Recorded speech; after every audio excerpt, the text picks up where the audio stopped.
ప్రకటన గ్రంథములో యోహాను గారు రాసిన మాటలు, వీటికి వాటికి సంబంధం ఉంది. అది మర్మములతో కూడినటువంటి గొప్ప వర్తమానము.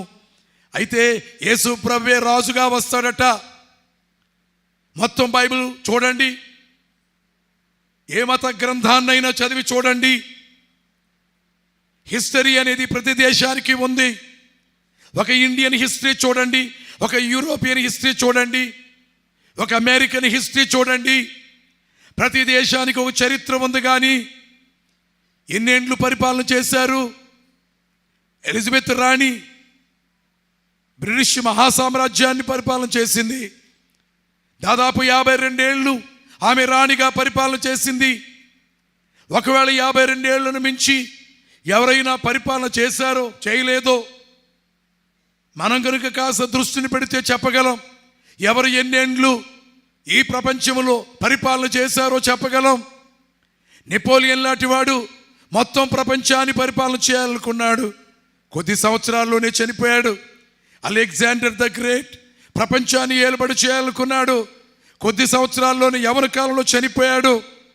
చార్లెస్ చక్రవర్తి ప్రపంచాన్ని ఏలుబడి చేయాలనుకున్నాడు, కొద్ది సంవత్సరాల్లో చనిపోయాడు.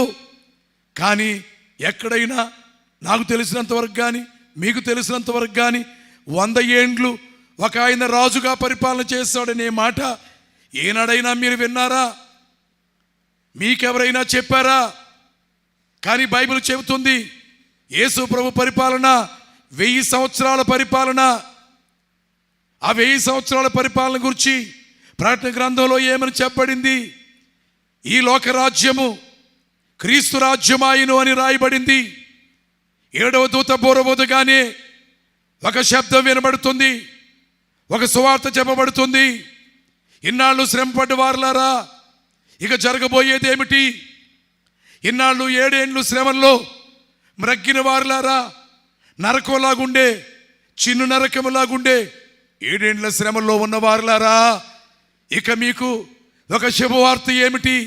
ఈ లోకరాజ్యం ఏదైతే ఉందో అది క్రీస్తు రాజ్యం అయిపోతుంది.